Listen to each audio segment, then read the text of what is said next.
देखो बच्चों, बहुत इंपॉर्टेंट चीज, power in series LCR circuit.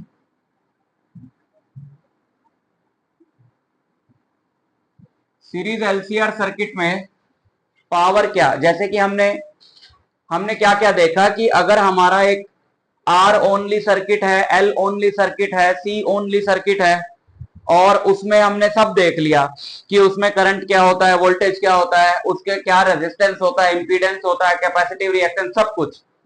एक और चीज देखनी है और वो क्या है? पावर। एक और चीज देखनी है, that is power.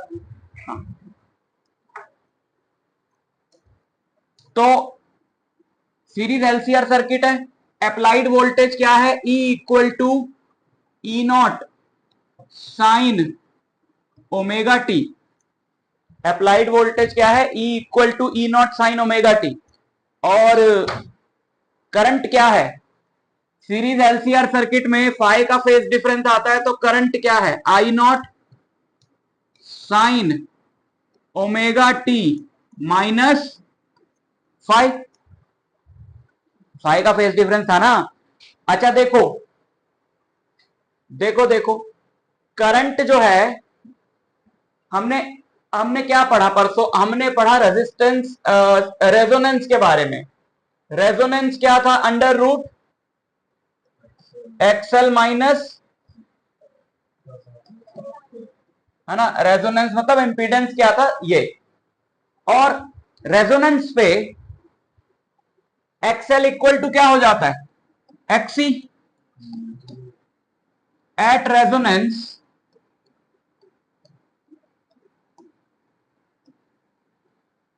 XL equal to क्या हो जाता है? एक्सी। अब इस चीज को कैसे बोला जाता है? अगर एक्सएल और एक्सी बराबर हो जाएगा तो जेड क्या हो जाएगा? आर। अगर एक्सएल और एक्सी इक्वल हो गया तो एक्सएल और एक्सी का रोल ही खत्म हो गया। किसका रोल बचा? आर का। इसका मतलब है, ध्यान से सुनो, याद रखना बड़ी इंपॉर्टेंट बात, कि at resonance circuit, LCR circuit behaves as a purely resistive circuit. वो बिल्कुल ऐसे बिहेव करने लगता है जैसे उसमें सिर्फ रेजिस्टेंस हो। जो प्योरली रेजिस्टिव सर्किट है ना, जिसमें सिर्फ आर था,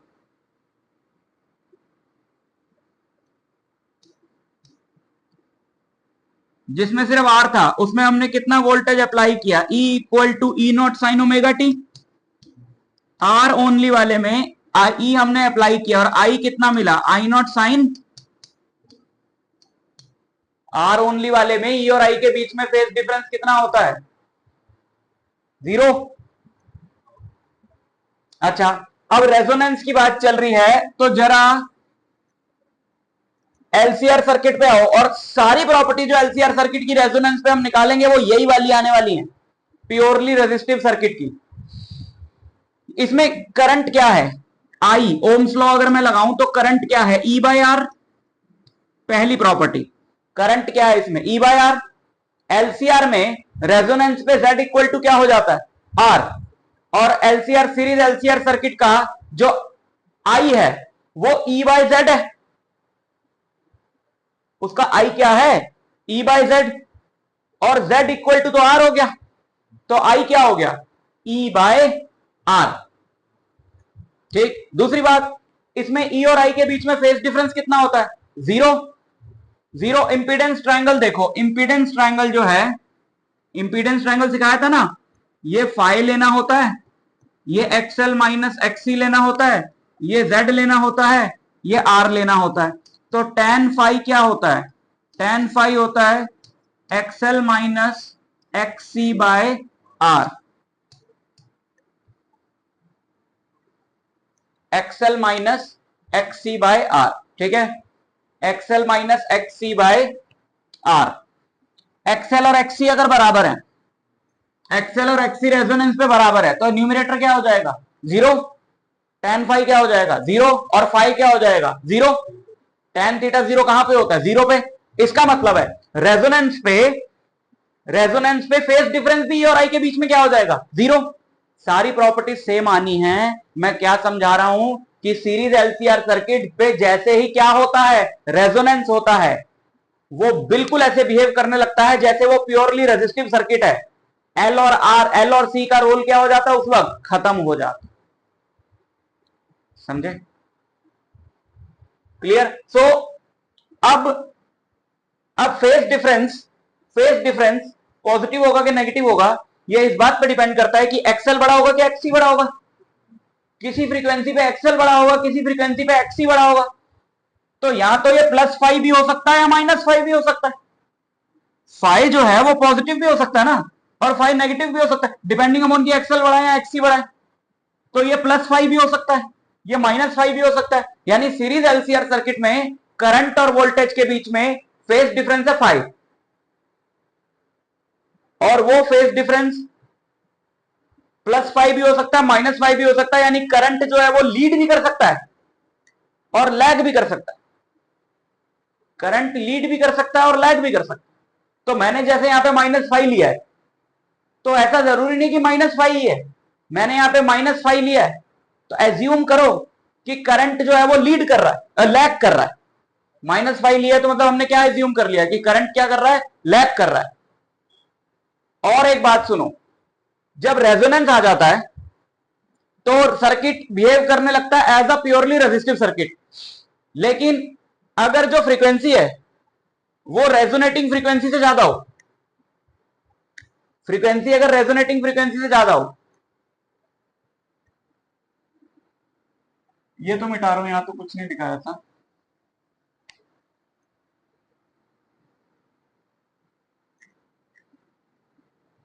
मैंने बताया था अगर हम स्टार्ट करते हैं, एक वेरिएबल फ्रीक्वेंसी हमारा जो है वो सोर्स है, 0 फ्रीक्वेंसी से स्टार्ट करते हैं। XL is directly proportional to nu और XC is inversely proportional to new.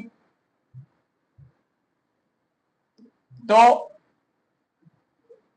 अगर न्यू 0 है तो एक्सएल क्या है, 0, और एक्सी क्या है, इंफिनिटी। स्टार्टिंग में एक्सएल क्या है, 0, और एक्सी क्या है, इंफिनिटी। तो एक्सएल जो है वो है 0, एक्सी क्या है, इंफिनिटी। तो ये बढ़ेगा और ये घटेगा जैसे जैसे फ्रीक्वेंसी बढ़ेगी, एक्सएल बढ़ेगा और एक्सी घटेगा। जैसे जैसे फ्रीक्वेंसी बढ़ेगी एक्सएल बढ़ेगा और एक्सी घटेगा। अगर स्टार्टिंग में ये कब है, ये कब है, एक्सएल छोटा है अभी, XL is less than XC when frequency is less than resonance frequency. अब इसमें अगर एक्सएल छोटा है तो अभी tan फाई में एक्सएल माइनस एक्सी करा तो क्या आएगा, नेगेटिव। नेगेटिव आएगा तो मतलब फेज डिफरेंस नेगेटिव आएगा। और अगर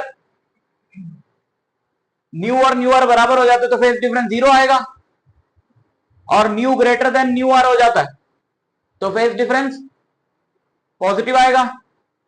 समझ रहे हो? तो करंट जो है वो, अब मैंने इसका एक डायग्राम बनाया था,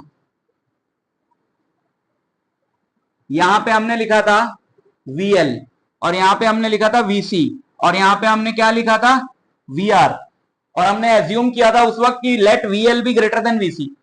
लेकिन VL है क्या, VL है I इंटू एक्सएल, और VC है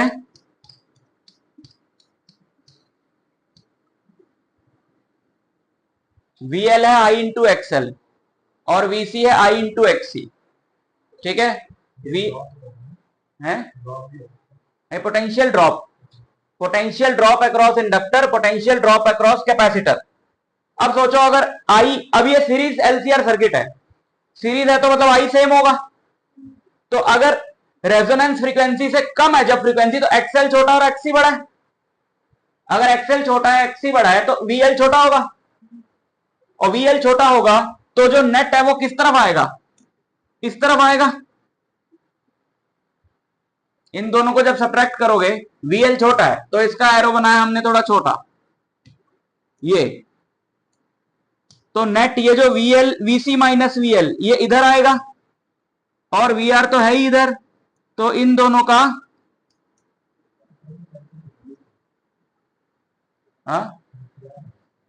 नहीं नहीं मैं कुछ और बता रहा हूं सर।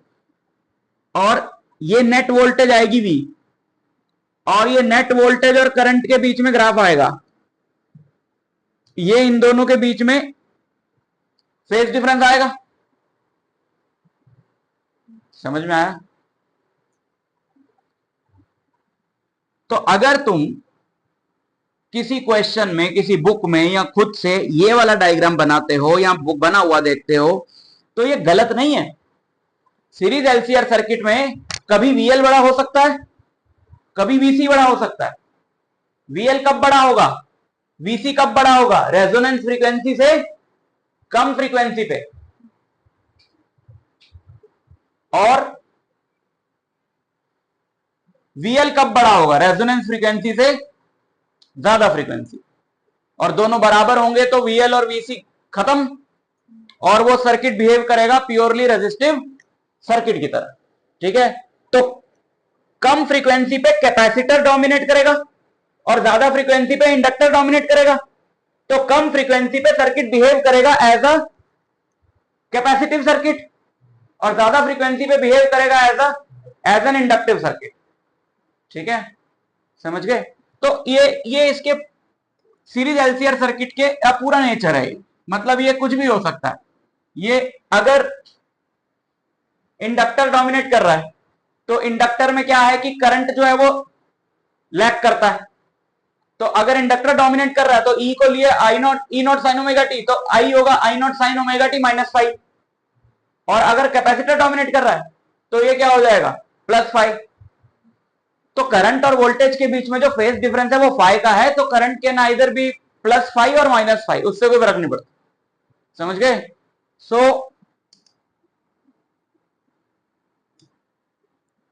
अब हम निकालना चाहते हैं power.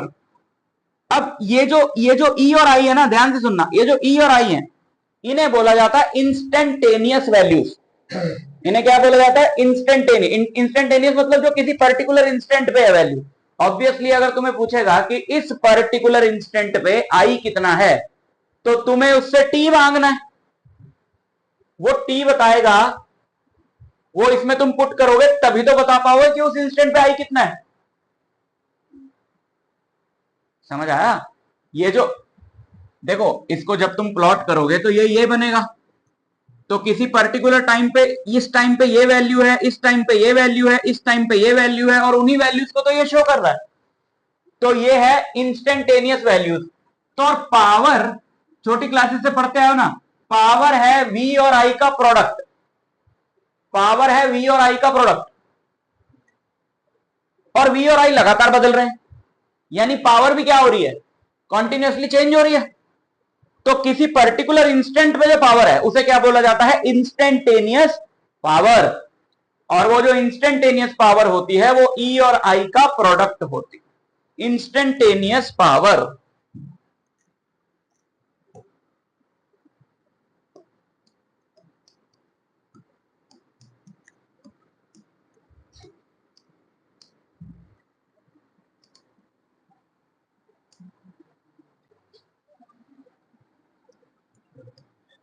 Instantaneous power P is the product of E and I. Instantaneous power is the product of instantaneous current and instantaneous voltage. So P is E naught sin omega t into I naught sin omega t minus 5. तो P हो गया E not I not sine omega t into sign, पता है formula, sign A cos B minus cos A sine B.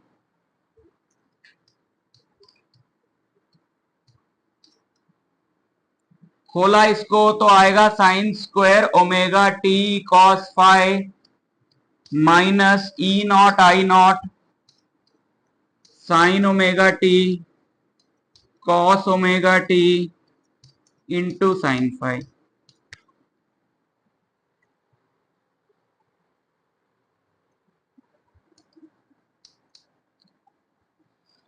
समझे? छोटे से step हैं, easy से समझ लो। इसको 2 से मल्टीप्लाई किया, 2 से डिवाइड किया, और P इक्वल टू, अब ये मत क्यों मैं नीचे नहीं देख रही थी, मैं इधर देख रही थी। तेरी आदत है, तो यहाँ नहीं देखती है, कहीं भी देखती है, यहाँ नहीं देखती है। मैंने मुड़ के तभी देखा क्योंकि इससे पहले तू नीचे देख रही थी, तो मैंने कहा चेक करूं अभी भी नीचे ही देख रही है या फिर अब देखना शुरू कर दी। रहने दो, एक सेकंड के लिए भी नजर नहीं हटनी चाहिए। साइन स्क्वायर थीटा होता है 1 माइनस कॉस 2 थीटा बाई 2, और 2 साइन थीटा कॉस थीटा होता है साइन 2 थीटा। तो E naught I naught by 2 sine 2 omega t into sine 5।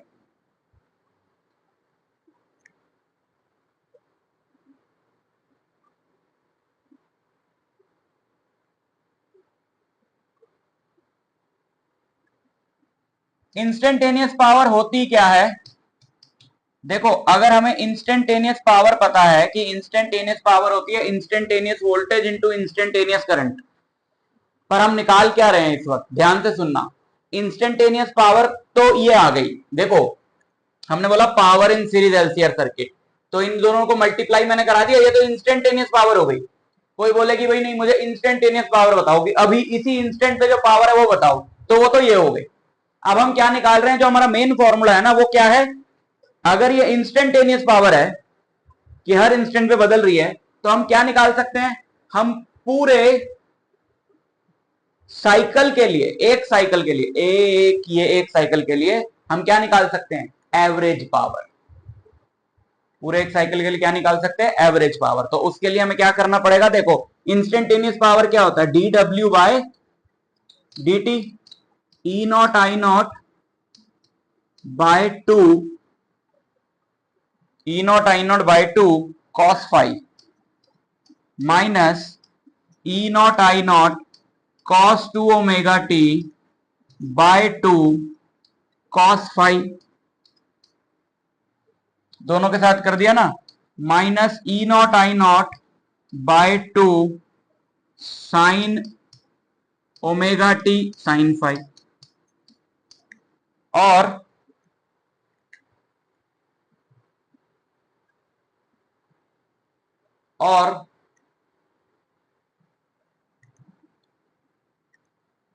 अगर मेरे को एवरेज पावर निकालनी है फॉर वन कंप्लीट साइकिल, तो पावर होता है वर्क अपॉन टाइम। तो average power for one complete cycle क्या होगा? Total work done in one cycle divided by total time of one cycle which is one time period capital T.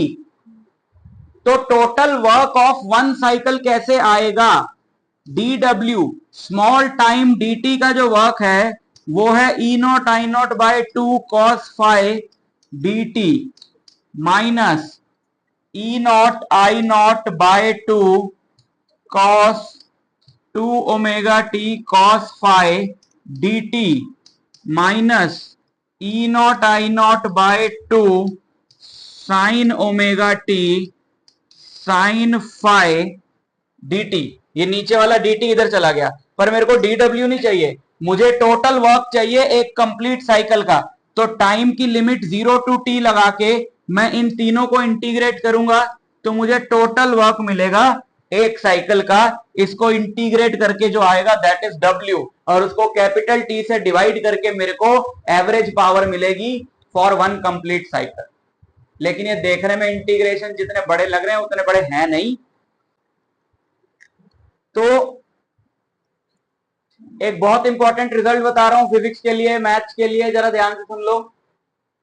ये बहुत बड़े बड़े इंटीग्रल लग रहे हैं, ठीक है, लेकिन अच्छा, एक तो अगर यहां पे dt लिखा है तो फंक्शन क्या है, t का, और जिसमें t नहीं है उसको क्या करना पड़ेगा, बाहर इंटीग्रेशन के, तो टोटल वर्क हो गया, इसमें किसी में भी t नहीं है, तो E naught I naught by 2 cos five 1 dt 0 से t minus E naught I naught by 2 cos five 0 से t cos 2 omega t dt minus E naught I naught by 2 sine five 0 से t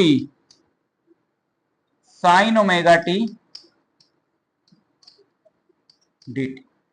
standard results हैं, standard results हैं। अगर तुम sign 2 से multiply divide किया था ना, तो 2 आ रहा होगा ना, यहां पे एक 2, यहां पे क्या आ रहा होगा 2, यहां, अच्छा यहां तो 2 लिखा, मैं अगले स्टेप में 2 छोड़ दी, साइन 2 ओमेगा टी, और कहां है ये साइन 2 ओमेगा टी, और ये साइन 2 ओमेगा टी, ठीक। स्टैंडर्ड रिजल्ट है बच्चों, कोने में लिख लो कहीं पे कि 0 से t sine 2 omega T D T, और 0 से t cos 2 omega T D T is 0।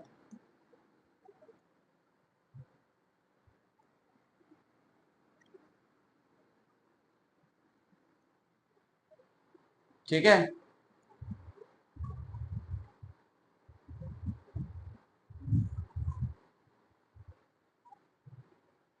इसमें से हालांकि मैं एक तुम्हें प्रूव करके दिखा देता हूं तो तुम्हें समझ में आ जाएगा। यहां पे लिख देता हूं मैं, क्योंकि वो मेन डेरिवेशन का पार्ट तो है नहीं, बट तुम्हें पता होना चाहिए, तो तुम साइड में नोट कर सकते हो। 0 से t साइन omega sine 2 omega T D T को इंटीग्रेट करते हैं। साइन थीटा का इंटीग्रल होता है माइनस कॉस थीटा, तो ये हो जाएगा minus cos 2 omega T divided by 2 omega 0 से टी। ओमेगा पता है तुम्हें, ओमेगा होता है 2 पाई बाई टी, ओमेगा क्या होता है 2 पाई बाय टी, ठीक।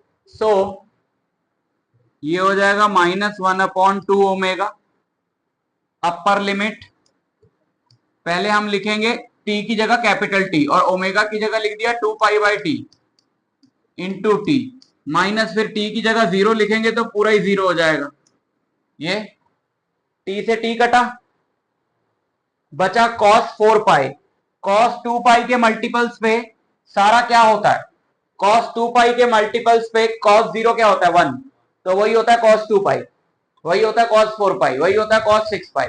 सो ये हो जाएगा हमारा -1/2 ओमेगा, टी से टी कटा, cos 4 पाई माइनस cos 0, ठीक है, तो ये क्या है 1, और ये भी क्या है 1, तो बाहर कुछ भी हो क्या फर्क पड़ता है, आंसर क्या आएगा 0। इसी तरीके से cos 2 ओमेगा टी को 0 से t में इंटीग्रेट करोगे तो भी आंसर क्या आएगा 0। सो याद रखो 0 to t sine 2 omega T and 0 to t cos 2 omega T क्या होता है 0, ठीक है, समझ गए, कर लोगे ना इसको वैसे। सो अब इसमें किस किस को 0 डाल दें,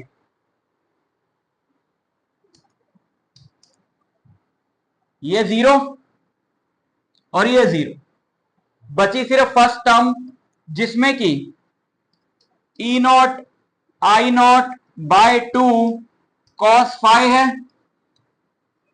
अंदर है वन, वन का इंटीग्रल क्या होता है, टी, 0 से T, E naught I naught by 2 cos phi upper limit minus lower limit. So work done is E naught I naught by 2 cos phi into t. Therefore power क्या होती है, जो W by T होती है, तो E naught I naught by 2 cos phi into t divided by t. T से T कटा, power क्या आ गई,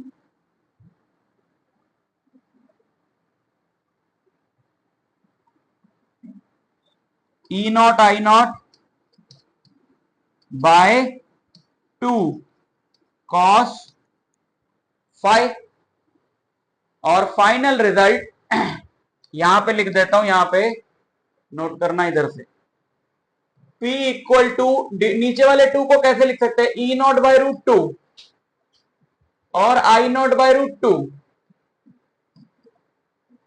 into cos phi. E naught by root 2 होता है E R M S, I naught by root 2 होता है I R M S into cos 5।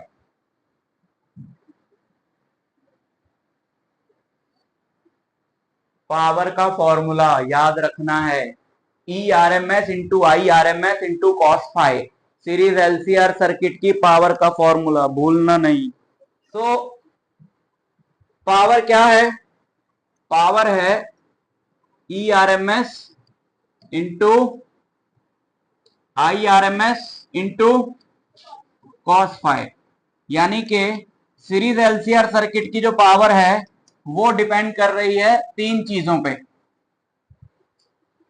RMS voltage, RMS current और cos 5 पे, where 5 is the phase difference between current and voltage. ठीक है, so अगर अब देखो ये जनरल फॉर्मूला है पावर का, एसी में ये जनरल फॉर्मूला है पावर का, निकाला तो हमने इसको एलसीआर सर्किट के लिए, लेकिन तुम इसको किसी दूसरे सर्किट पे भी तो लगा सकते हो, क्योंकि अगर तुम्हें किसी भी सर्किट का फाई पता है तो उस पर लगा सकते हो। जैसे अगर मैं बोलूं सर्किट कंटेनिंग आर ओनली,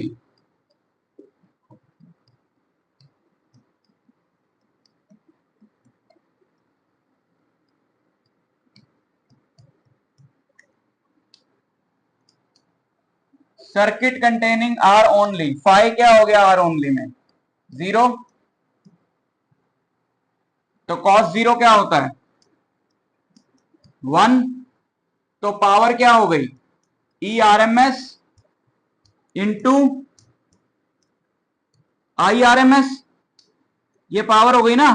अब हम क्या पढ़ते आ रहे हैं, देखो हम बचपन से क्लास 10th में थे हम, तो हमने वहां भी पढ़ा था कि पावर होती है V इंटू आई, एक फॉर्मूला था ना पावर का V इंटू आई। तो पावर जो है वो वोल्टेज और करंट का प्रोडक्ट है, और एसी में वोल्टेज का मतलब क्या होता है आरएमएस वोल्टेज, करंट का मतलब क्या होता है आरएमएस करंट। तो पावर जो है वो आरएमएस वोल्टेज और आरएमएस करंट का जो प्रोडक्ट होना चाहिए, और वही है। हमारे जो सर्किट थे 10th में हमने पढ़ा वो सिर्फ रेजिस्टिव सर्किट थे, वहां पे हमने कहीं कोई कैपेसिटर नहीं पढ़ा, इंडक्टर नहीं पढ़ा, तो वहां से हमें पता है कि पावर क्या होती है V इंटू आई, तो वही V इंटू आई यहां भी आनी चाहिए ना, आ गई, क्योंकि यहां का जो V होता है वो ई आर एम एस होता है और जो I होता है वो आई आर एम एस होता है। और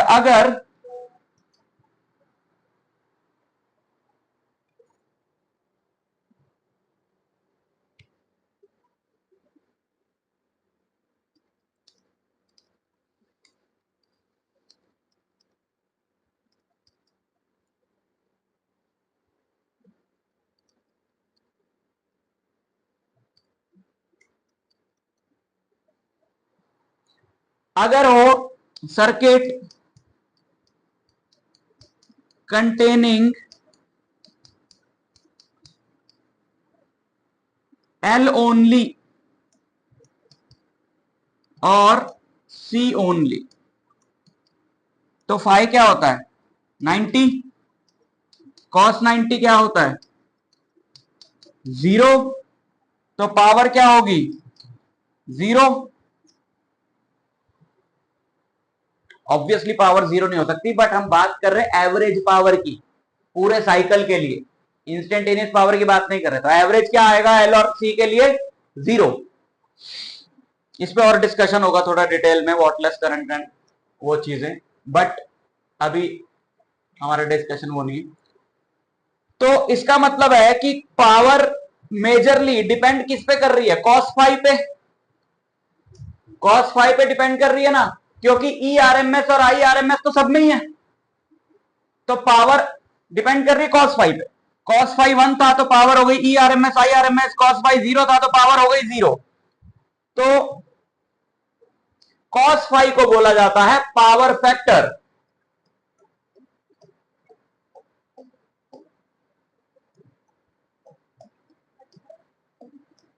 पावर यही डिसाइड कर रहा है, ई आरएमएस और आई आरएमएस थोड़ी बदल रहे हैं। अब मैं कह रहा हूं एलसीआर सर्किट है, मैं कह रहा हूं आर ओनली है, मैं कह रहा हूं एल ओनली है, मैं सी ओनली है, ये वाले तो सब में ही सेम है पार्ट। डिफरेंस कहां आया? cos फाइव में। यानी पावर कौन डिसाइड कर रहा है? cos फाइव डिसाइड कर रहा है ना। तो cos five is called power factor. और अगर हम इंपीडेंस ट्रायंगल की बात करें तो ये R है, ये R है, ये Z है, और ये XL माइनस XC है। तो cos फाइव क्या होगा इस वाले ट्रायंगल में? R by Z। तो पावर फैक्टर का formula R by Z and at resonance R equal to Z। तो cos फाइव क्या आएगा? 1। तो फाइव क्या आएगा? 0 degree. That is current and voltage are in same phase. वो किस में होता है? 0 डिग्री किस में होता है? प्योरली रेजिस्टिव सर्किट में। तो फिर से वही रिजल्ट मिला कि रेजोनेंस में LCR circuit purely resistive circuit की तरह बिहेव करेगा।